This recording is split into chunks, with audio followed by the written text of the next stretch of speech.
Hi-oh, curved mirrors and ray diagramming. That's what we're going to focus on today.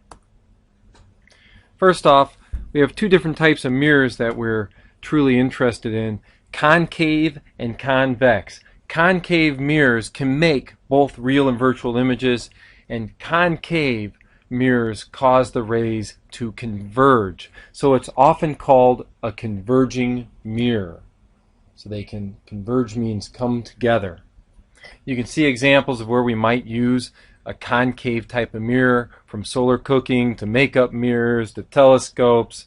Convex mirrors, you're probably familiar with the side view mirror of your car. Objects in the mirror are closer than they appear, that type of thing. They are security type mirrors. Those are only virtual. And the one way I can tell that they're virtual is they are upright. The image is upright. We often call this a diverging mirror because when the rays hit, they diverge. And how do I know? Because when you draw the normal, you find it has to diverge. It also appears as if it's coming from a point, like the rays are originating from a point behind the mirror. We need to define a few terms before we can go any further. We have the focal point.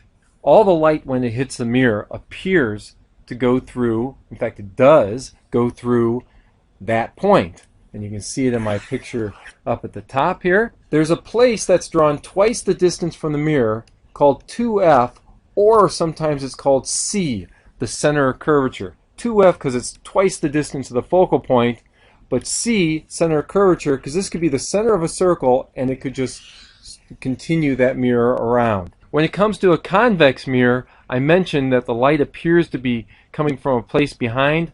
There's a virtual focal point back here. All the light appears to come from that focal point. We have a few rules that we need to think about. I've tried to boil down ray diagramming of mirrors, of curved mirrors, to some very simple rules. So here they are. You might want to write them down. PF, PF stands for principal axis. That's what the P stands for, and the F stands for the focal point. What is the principal axis? The principal axis is this line that bisects the mirror. And then FP, it's the other way. Focal point, principal axis. Those are going to represent our two rays. So we're going to draw two rays, much like the animation down below. The second thing to realize, the point of intersection, except at F, the focal point, is the part where the object's image is. If you look in my animation, we're drawing rays from the tip of the arrow, or sorry, tip of the candle, and we're finding the tip of the candle's image. And the last part, if the reflected rays don't intersect, notice here they do. Now I'm not talking about at F. They do intersect.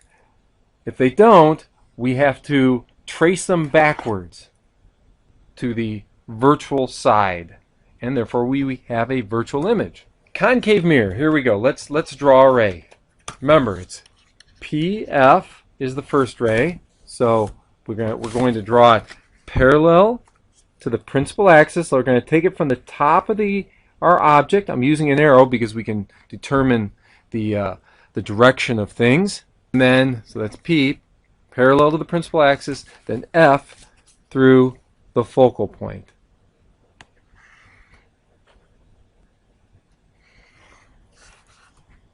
And the other one, ray, was FP. So now we go start at that same place, tip of the arrow,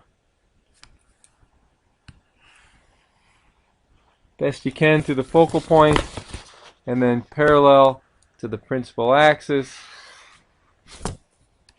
and we find that they intersect right there. We took the rays from the tip of our arrow, and now we found the image for that tip. You'll find if you take those two rays from the center of the arrow, they're going to cross about right here, and we'll find the center of the arrow. You take it from the bottom, and they're going to cross right here. We could reconstruct this entire image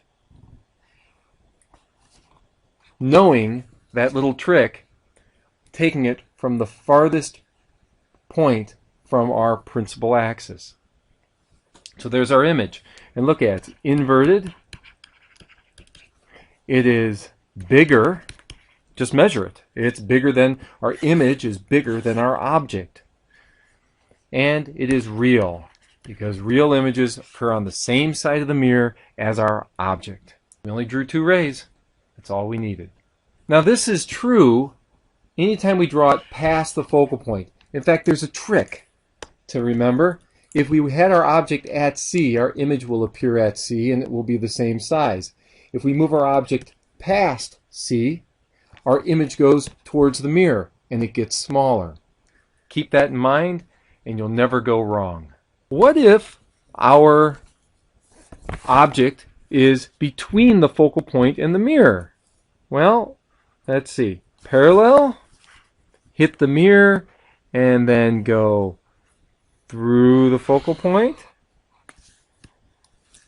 And our second ray goes through the focal point, but there's a problem. It never hits the mirror. So our rule was, if they don't intersect, we have to trace them backwards. I trace back that second ray. I'm making it dotted because it doesn't really exist. Our second, so that was ray 1, right? It went this way, then bounced off. I traced it back. The other one, in order to be traced backwards, it has to bounce off the mirror. So it hits the mirror, and you would say, okay, it's now going to bounce. But we really want to trace it backwards. And our image, I'm going to draw it solid, even though it's not real, is right there. And notice it's upright, it's bigger, and it's virtual. What about a convex mirror? Oh, just a side note. If our object is at F, in fact, you could try it yourself, you're going to find those rays are going to be parallel to one another, and they will not cross. What about a convex mirror? Well, the rules still hold.